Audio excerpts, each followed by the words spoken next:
Hey there.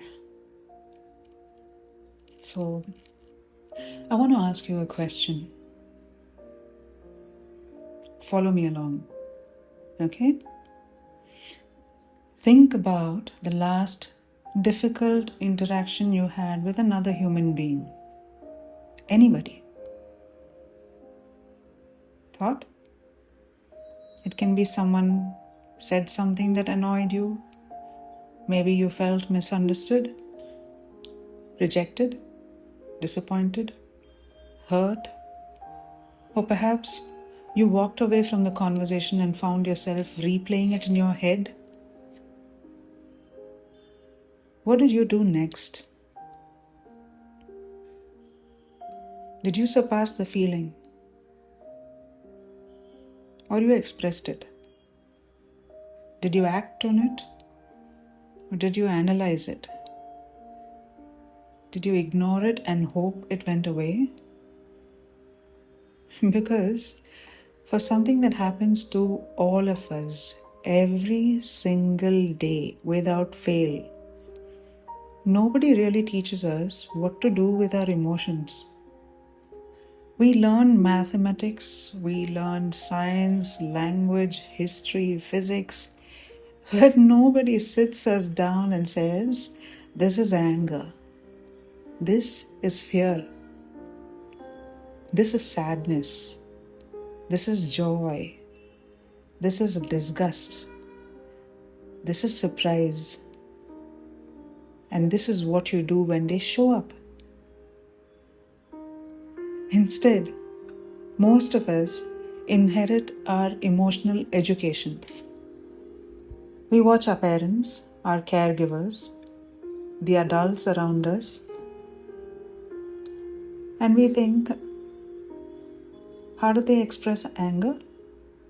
What happened when someone cried? Was fear welcomed? Was sadness comforted? Was conflict discussed or avoided? And before we even know it, we become adults living out emotional habits we never consciously chose. And then life happens.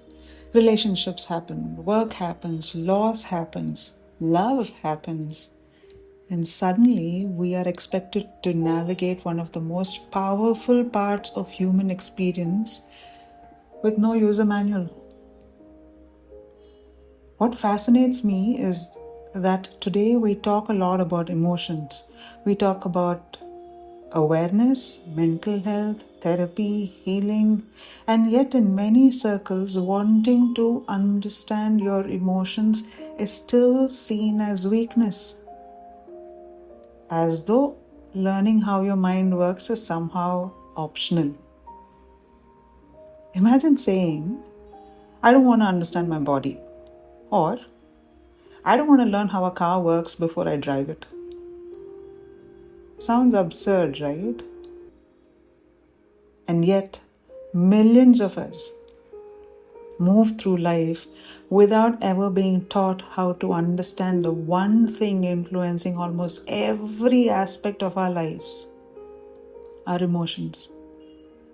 And here's where I think many conversations go wrong. Somewhere along the way, we've started confusing two different ideas. The first one is this: every emotion is valid. I believe that deeply. It is valid. You have every right to feel angry, fearful, disappointed, jealous, excited, heartbroken, happy. Those emotions are part of being human. I honestly wouldn't want to live a life without them. And can you imagine a life with no joy, no love, no excitement, no anticipation, no relief, no grief, no longing, no hope? A life without emotion may be easier, but I'm not sure I would call it a life at all. Emotions are not a flaw in the human experience. They are the human experience. But here's the second idea, right? Every emotion deserves to be felt, Not every emotion deserves to be obeyed. That distinction changed everything for me. Because emotions are actually information, they're not instructions. Think about it. Anger is information, tells you something feels unfair. Fear is information, tells you something feels uncertain. Sadness is an emotion, tells you something mattered. Jealousy is information, tells you something has touched a desire or insecurity. Joy is information, tells you you want more of this. The emotion tells us something important, but it doesn't get to decide what happens next. Anger may tell you something needs attention. It doesn't mean anger should write the email or respond to the text or even lash back. Fear may highlight a risk. It doesn't mean fear should make the decision. Disappointment may reveal an expectation. It doesn't mean disappointment gets the final vote. When emotions become messengers, they work for us. And when emotions become dictators, they work against us. And I think that's where emotional responsibility begins. Not by suppressing feelings, not by acting on every feeling, but by listening. Really, just listening. Asking, what is this emotion? And what is it trying to tell me?